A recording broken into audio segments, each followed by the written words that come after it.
انہوں نے کہا کہ میرا جو 9 سالہ یہاں پہ ایز اے سپریم کورٹ جج جو کریئر گزرا ہے، میرے ساتھ تمام لوگوں نے بہت اچھا تعاون کیا، اور کوئی بھی مجھے سپریم کورٹ کا ایسا سٹاف کا ایسا کوئی ملازم نہیں ملا جو نیک نہ ہو، اور کسی نے اس پورے ٹینیور کے دوران جو ہے میرے ساتھ کسی قسم کی کوئی شکایت نہیں کی، کوئی احتجاج میرے حوالے سے نہیں کیا گیا۔ اور پھر انہوں نے کہا کہ اب چونکہ میں جا رہا ہوں اور آپ لوگ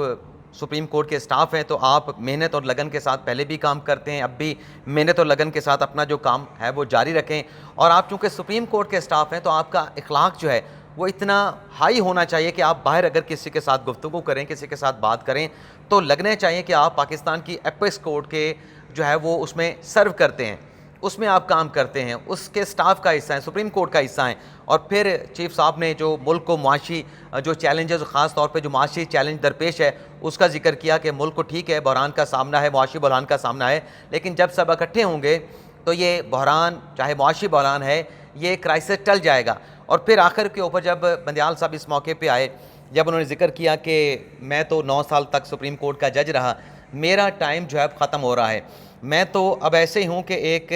سن سیٹ ہوں، یعنی ایک ڈوبتا سورج ہوں۔ اور پھر جب یہ ڈوبتے سورج والی بات کی تو یہ وہ لمحہ تھا، وہ موقع تھا جب بندیال صاحب جذباتی ہو کر کہا کہ میں تو ایک ڈوبتا سورج ہوں، آپ کا وقت ابھی پڑا ہے، میں یہاں سے جانے کے بعد جب سپریم کورٹ کی طرف دیکھوں گا، تو یہ جو لفظ نے استعمال کیا کہ سپریم کورٹ کی طرف دیکھوں گا تو کے بعد جو ہے وہ جو بندیال صاحب تھے ان کے جذبات بھر آئے، ان کی جو ہے وہ آواز بھر آئی، اور وہ ان کی آنکھیں نم ہو گئیں، آپ دیدہ ہو گئے، لیکن انہوں نے کنٹرول کیا، انہوں نے کنٹرول کیا۔ یہ نہیں کہ جیسے کہ آپ دیدہ ہوتے ہیں، ٹیشو اٹھا کے آپ اپنی آنکھیں صاف کرتے ہیں، ایسا نہیں ہوا، لیکن وہاں پہ وہ خاموش ہو گئے۔ اور اس کے بعد پھر انہوں نے تمام سٹاف کا شکریہ ادا کیا کہ آپ نے میرے ساتھ بھرپور تعاون کیا، میں آپ سب کا بہت بہت مشکور ہوں، آپ سب کا شکریہ ادا کرتا ہوں۔ اس کے علاوہ ناظرین دوسری خبر تھی کہ آخری حملہ، مبینہ طور پہ سنگین حملہ نامزد چیف جسٹس پہ بندیال صاحب کا۔ ناظرین پچھلے دنوں نے آپ کے ساتھ ایک بات ڈسکس کی کہ جو 11 ستمبر کو عدالت عظمیٰ میں نئے عدالتی سال کا آغاز ہونے جا رہا ہے، اس میں نے کہا، اور بھی بہت سارے دوستوں کی تجویز تھی، رائے تھی کہ چونکہ نئے عدالتی سال کے موقع پہ جو چیف جسٹس ہوتا ہے وہ اپنے آئندہ سال کا ایک پالیسی سٹیٹمنٹ دیتا ہے، پالیسی بیان دیتا ہے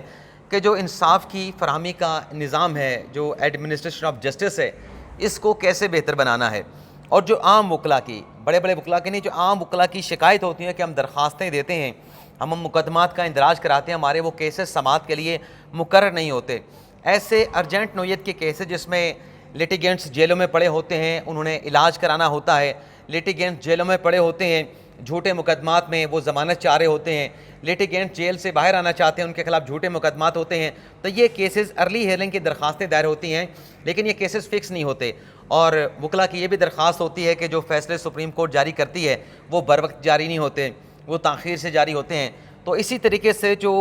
پاکستان بار کونسل ہے یا سپریم کورٹ بار ہے یا اٹارنی جنرل آفس ہے، وہ بھی اپنی تجاویز جو ہے وہ عدالت کے سامنے رکھتے ہیں، بتاتے ہیں کہ نئے سال میں آپ کیا کیا بہتری لا سکتے ہیں، کون سی خامیاں ہیں، کون سے مسائل ہیں، کون سی مشکلات ہیں جنہیں حل کرنے کی ضرورت ہے، جن کو دیکھنے کی ضرورت ہے۔ تو تجویز یہ تھی کہ بجائے اس کے کہ بندیال صاحب اپنا ایک ہفتے کا روڈ میپ دے کے جائیں، کیونکہ 11 ستمبر کے بعد انہوں نے 16 ستمبر کو ریٹائر ہو جانا تھا، تو ایک چیف جسٹس جس کا اپنی مدت میعاد جو ہے وہ ایک ہفتے کی ہے، وہ اگلے سال کا پالیسی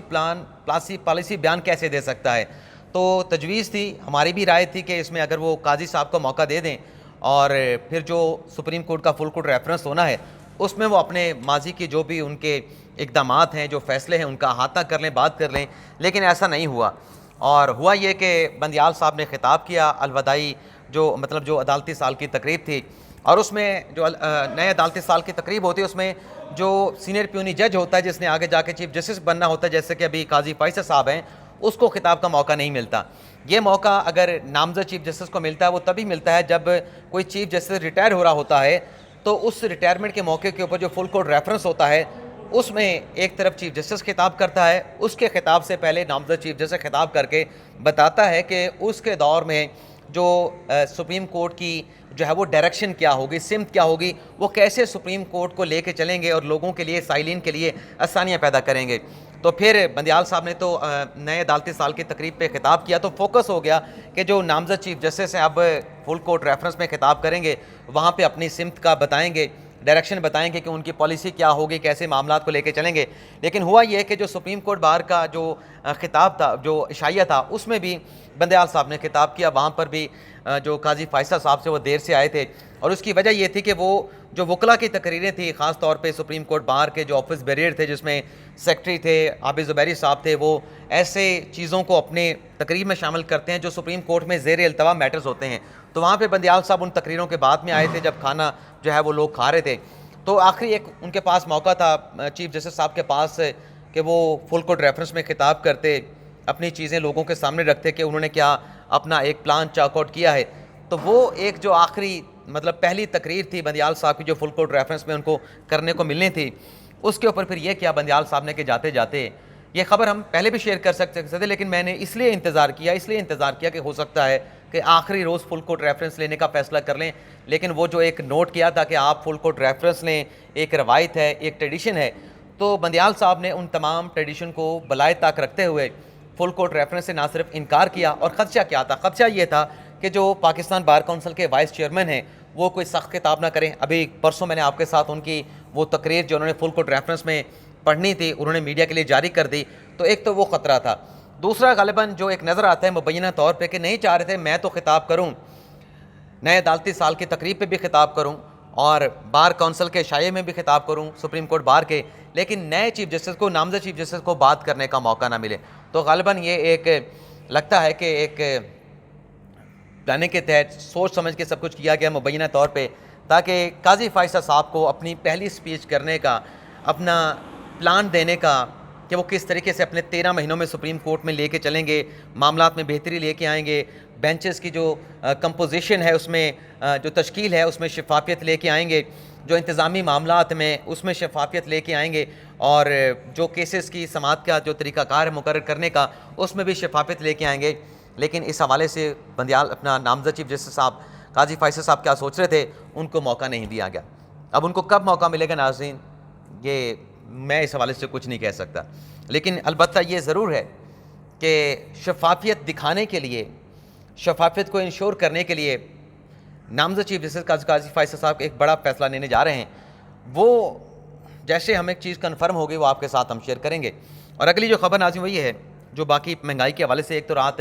پیٹرول اور ڈیزل کی قیمتوں میں اضافہ کر دیا گیا، اس سے مہنگائی کا طوفان آنے والا ہے، لوگوں کی چیخیں نکلنے والی ہیں، اور کسی جگہ پہ اس بات کا احساس نہیں کہ یہ مہنگائی جب اتنی ہو گئی تو لوگ اس کو کیسے برداشت کریں گے۔ لوگ تو پہلے ہی بے بس ہو چکے ہیں، مہنگائی ان کے برداشت سے باہر ہو چکی ہے، جب ان قیمتوں کا اثر پڑے گا تو اللہ ہی حافظ ہے، اللہ ہی حافظ ہے لوگوں کا۔ اور پھر اب آج جو چیئرمین نیپرا ان کی جانب سے اسٹیٹمنٹ آیا ہے کہ حالات اس نہج پہ پہنچ چکے ہیں کہ ہمیں تلخ فیصلے کرنا پڑیں گے۔ اب چیئرمین نیپرا جو بجلی کی قیمتوں کا تعین کرتا ہے اس کی طرف یہ اسٹیٹمنٹ آنا تو سوال یہ پیدا ہو کہ آپ بجلی کا جو پر یونٹ ہے وہ 100 روپے تو نہیں کرنے جا رہے، 50-60 روپے کو تو پہلے ٹچ کر رہا ہے، تو اگر یہ بھی بجلی بھی بڑھ گئی تو لوگوں کے لیے برداشت کرنا ناممکن ہو جائے گا، لوگوں کی جو قوت برداشت ہے وہ جواب دے جائے گی۔ اسی کے ساتھ ساتھ ناظرین ایک اور بری خبر ہے کہ پی اے اے کا جو مالی خسارہ ہے، ماہانہ خسارہ ہے، وہ ماہانہ 12 ارب تک پہنچ گیا ہے، اور حکومت نے پی اے اے کا ماہانہ جو خسارہ ہے اس کو برداشت کرنے سے انکار کر دیا ہے۔ پی اے اے نے جو رپورٹس آئی ہیں، جو اعداد و شمار آئے ہیں، اس میں یہ کہا گیا کہ 260 ارب پی اے اے نے جو ہے بینکوں سے کمرشل قرضہ حاصل کر رکھا ہے، اور 1 ارب 25 کروڑ کے ٹیکسز جو ہے وہ ایف بی آر کو پی اے اے نے ادا کرنے ہیں، اور سول ایویشن کا جو ماہانہ 1 ارب کا جو ایک مطلب ادائیگیاں ہوتی ہیں وہ بھی پی اے اے نہیں کر رہا، اور پی اے اے کے جو ٹوٹل آمدن ہے وہ ماہانہ 22 ارب، اور جو خسارہ ہے، جو واجبات ہیں وہ 34 ارب کے ہیں، اور مجموعی طور پہ 740 ارب کا مجموعی یہ خسارہ ہے جو پی اے اے نے ادا کرنا ہے۔ اب ناظرین قومی ایئر لائن ہے، عوام کا اثاثہ ہے، عوام کا ادارہ ہے، لیکن بات یہ ہے کہ یہ سواری تو امیروں کی ہے، جہاز کے اوپر عام لوگوں نے تو سفر نہیں کرنا، اس میں تو ایلیٹ کلاس نے سفر کرنا ہے، جس نے لاہور سے کراچی کا 80,000 روپے کا کرایہ برداشت کرنا ہے۔ عام بندہ تو 3 سے 4,000 روپے کا کرایہ دے کے لاہور سے کراچی تک جا سکتا ہے، جو عام غریب آدمی ہے۔ تو جب یہ ایک ادارہ اتنے خسارے میں جا رہا ہے اور اس کا بوجھ اربوں روپے کا، سالانہ اربوں روپے کا جو بوجھ ہے عام بندے کو برداشت کرنا پڑتا ہے، کیونکہ خزانے سے پیسے جاتے ہیں اور خزانے کے پیسے عام لوگوں پہ خرچ کرنے ہوتے ہیں۔ جب عام لوگوں کے پیسے اس ایسے سفید ہاتھی پہ آپ نے خرچ کرنے ہیں تو بہتر ہے اس کی پھر نجکاری کر دی جائے اور اس کے جو ایسٹ ہیں اس کو فروخت کر کے، جیسے کہ ماضی میں پی ٹی سی ایل کی گئی، اس سے میرے خیال سے یہ سفید ہاتھی جو بوجھ بنا ہو عوام کے اوپر وہ نہیں بنے گا، اور جو پیسے اس کو وہ ایک کہتے ہیں کہ بیل آؤٹ پیکج دینے کے لیے اس کو دیے جاتے ہیں وہ عوام کے اوپر کم از کم خرچ ہو پائیں گے۔ لیکن بہرحال آپ سے اجازت چاہتے ہیں، جو نامزد چیف جسٹس صاحب کا جو چھکا ہے وہ کیا ہے، کیا بڑا فیصلہ لینے جا رہے ہیں، اس حوالے سے پہلے ہم پورے ڈیٹیل کا حاصل کر کے آپ کے ساتھ ایک مکمل ویڈیو لاگ کریں گے۔ فی الحال اجازت چاہتے ہیں۔